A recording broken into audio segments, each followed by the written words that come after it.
Hi കൂട്ടുകാരെ. അപ്പോഴേ ഇപ്പൊ ചക്ക സീസൺ അല്ലേ? പക്ഷെ എനിക്ക് ചക്കയുണ്ടല്ലോ, എല്ലായിടത്തും ചക്കയുണ്ട്. പക്ഷെ ഞങ്ങൾക്ക് പ്ലാവൊന്നുമില്ല കേട്ടോ കൂട്ടുകാരെ. അപ്പൊ ഞങ്ങള് സാധനം വാങ്ങിക്കാൻ പോണ വീട്ടിലെ ഒരു പയ്യനോട് അവന്റെ വീട്ടിൽ ചക്കയുണ്ടേ.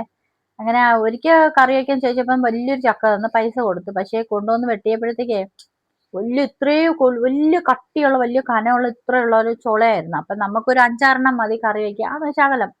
അപ്പൊ ഞാൻ വിചാരിച്ചു പഴുക്കുമ്പം കഴിക്കാമല്ലോ എന്ന്. പിറ്റേന്നായപ്പോഴത്തേക്ക് അങ്ങിരുന്ന് പഴുത്തപ്പം തിന്നാനൊന്നും കൊള്ളത്തില്ല, മധുരമൊന്നുമില്ലേ, നല്ല മധുരമൊന്നുമില്ല. അപ്പൊ ചക്കക്കുരു മാത്രം എടുത്തിട്ട് ബാക്കി മൊത്തവും ഞങ്ങളങ്ങ് കളഞ്ഞു. പക്ഷെ അന്ന് നമുക്ക് വേറെ ഒന്നും തോന്നിയില്ല, എടുത്തും കളഞ്ഞു. പക്ഷെ ഇന്നലെ അതുപോലെ ഒന്ന് കറിക്ക് തന്നു. അപ്പൊ ഞാൻ വിചാരിച്ചു അതൊന്ന് അവിയൽ വെക്കാം അല്ലെങ്കിൽ എരിശ്ശേരി വെക്കാന്ന് പറഞ്ഞിട്ട് അരപ്പെല്ലാം ശരിയാക്കി വെച്ചിട്ട് അപ്പൊ ഇന്നൊരു പൊതിച്ചോറ് ഉണ്ടാക്കി. ഞാനത് കാണിച്ചില്ല. അപ്പം കുറച്ച് പൊതിച്ചോറ് കൊടുക്കണമെന്ന് പറഞ്ഞപ്പം ഞാൻ അതിന് വേണ്ടിയിട്ട് എല്ലാം പച്ചക്കറി വെച്ചുള്ളതായിരുന്നു. അപ്പൊ അതെല്ലാം കൊടുത്ത്. അപ്പൊ ഞാൻ വിചാരിച്ചു എന്തിനാ വെറുതെ നമ്മൾ ഒരാൾക്ക് പൊതിച്ചോറ് കൊടുക്കുമ്പോൾ അത് വീഡിയോ എടുത്ത് കാണിക്കേണ്ട ആവശ്യമില്ല. നമ്മളായിട്ട് എന്തെങ്കിലും ഒരു സഹായം ചെയ്താൽ നമുക്കത് അങ്ങനെ ഇടാലോ. അല്ലാതെ ഒരാൾ ചോദിക്കുമ്പോൾ നമ്മളത് കൊടുത്തിട്ട് പിന്നെ അത് വീഡിയോ എടുത്ത് കാണിക്കേണ്ട ആവശ്യമില്ലല്ലോ എന്ന് വിചാരിച്ചിട്ട് ഞാൻ എടുക്കാത്തതാണ്. മൊത്തം പച്ചക്കറിയായിരുന്നു, അതുകൊണ്ട് ഞാൻ എടുത്തില്ല. ഞാൻ എടുക്കാത്തത് തന്നെ അമ്പലത്തിൽ എന്തോ ആവശ്യത്തിന് പറഞ്ഞ പിള്ളേർക്ക് കൊടുക്കാൻ വേണ്ടിയിട്ട്. അത് കഴിഞ്ഞിട്ട് ഞാൻ മീൻകറിയും വെച്ച് ചക്ക എരിശ്ശേരിക്ക് വേണ്ടിയിട്ട് അരപ്പെല്ലാം ശരിയാക്കി വെച്ചപ്പോൾ എൻ്റെ മോള് പറഞ്ഞ് അമ്മ വേണ്ട, അവർക്ക് പൊതിച്ചോറ് കൊടുത്തിട്ട് ബാക്കി തോരനും അവിയലൊക്കെ ഉണ്ടല്ലോ, നമുക്കിന്ന് അത് മതിയെന്ന്. എന്നാ ശരിയെന്ന് പറഞ്ഞിട്ട് ഞാൻ എന്താണെന്നറിയാം അതങ്ങ് അരപ്പെടുത്ത് ഫ്രിഡ്ജിലോട്ട് വെച്ചു. ജാറിൽ നിന്ന് തന്നെ ഫ്രിഡ്ജിലോട്ട് വെച്ചു. അപ്പൊ നാളെ ശരി എടുക്കാന്ന്. അത് കഴിഞ്ഞിട്ട് പച്ചക്കറി വണ്ടി വന്നപ്പോഴത്തേക്ക് എല്ലാ ഞായറാഴ്ചയും പച്ചക്കറി വണ്ടി വരുവേ. പച്ചക്കറി വണ്ടി വന്നപ്പോൾ ഞങ്ങൾക്ക് സവാള ഉള്ളി എല്ലാം തീർന്നു, മൊത്തത്തിൽ തീർന്നു പോയി. അപ്പൊ എല്ലാ ഞായറാഴ്ച അത് വരും. അപ്പൊ ഞാൻ അങ്ങനെ അതൊക്കെ വാങ്ങിച്ചുകൊണ്ട് വെച്ചിട്ട് അതെടുത്ത് ഉള്ളിക്കുട്ടയിൽ തട്ടാനായിട്ട് അവിടെ ഇരുന്നപ്പോഴേ നല്ല മണം വരണുണ്ടേ. മണം കേട്ടാ വരിക്കച്ചക്ക മണക്കും പോലെ മണക്കണം. ഈ ഈ ചക്കയിൽ രണ്ട് സൈസ് ഉണ്ട്, കൂഴയും വരിക്ക. അതായത് പിന്നെ മൂട് കൂഴ പോലെ ഇരിക്കും, മണ്ട നല്ല കിരികിരാന്നും പറഞ്ഞിരിക്കും. അത് രണ്ട് സൈസ് ചക്കയാണ് അത്. അപ്പൊ എന്തോ ഒരു അങ്ങനെ ചക്കയുണ്ട് അങ്ങനത്തെ.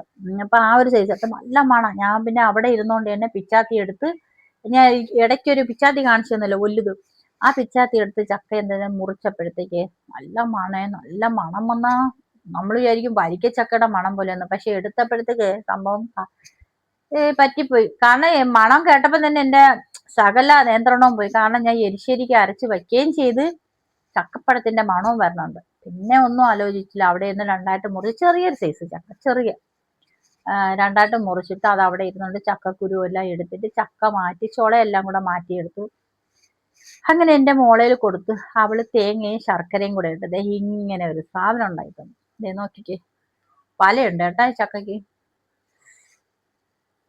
ചക്ക ഇതിന് എന്തോ പറയൂ, തേങ്ങയും ശർക്കരയും കൂടെ ഇട്ടുണ്ടാക്കിയത് നല്ല ടേസ്റ്റ് കേട്ടോ, ശർക്കരയും കൂടെ ഇട്ടപ്പോ. അപ്പം ശർക്കരയിൽ മണ്ണുണ്ടെങ്കിൽ അത് നമ്മൾ പാനി കാച്ചിട്ടാണ്, ശർക്കര പാനി ഇല്ലേ അങ്ങനെ കാച്ചി അത് അരിച്ചൊടിക്കണതാണ് നല്ലത്, തേങ്ങയൊക്കെ ഇട്ട്. ഞാൻ മുമ്പ് ഉണ്ടാക്കുമായിരുന്നു, നെയ്യൊക്കെ ഒഴിക്കും, ഏലക്കപ്പൊടിയൊക്കെ ഇടും. പക്ഷേ ഇവരങ്ങനെ ചെയ്യത്തില്ല. അപ്പൊ ഞായറാഴ്ച ഞങ്ങൾക്ക് ഇന്ന് ചക്ക വരട്ടി. അപ്പൊ നമ്മൾ ഇതിന് ചക്ക വരട്ടി എന്ന് പറയും. ചില ആൾക്കാർ ഇതുപോലെയൊക്കെ ഉണ്ടാക്കി നല്ലതായിട്ട് സ്റ്റോറേജ് ചെയ്ത് വെക്കും. അപ്പൊ ഈ ചക്ക തിന്നുമ്പോൾ തന്നെ നമുക്ക് അറിയാൻ പറ്റും മണ്ടയിൽ കിരിയിരിപ്പും മൂട്ടിൽ നല്ല കുഴപ്പും. അതായത് മണ്ടയിൽ വരിക്ക ചക്കയുടേത്, മൂട്ടിൽ കൂട ചക്കയുടേത്, അങ്ങനത്തെ ചക്കയാണ് കേട്ടാ. അപ്പൊ ഞങ്ങൾക്ക് ഞായറാഴ്ച ഇട്ടുന്നത് ഇതൊക്കെയാണ്, ചക്ക വരട്ടി.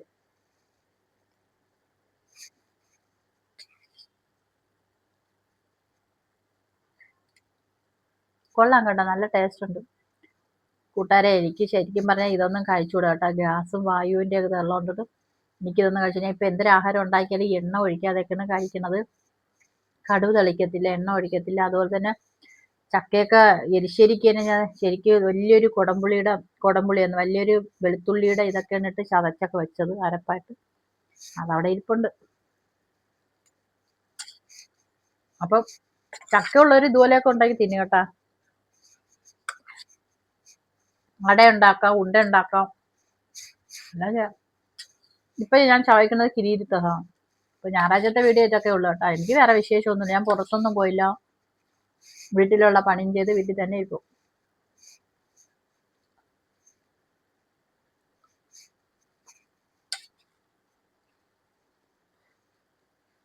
വല വല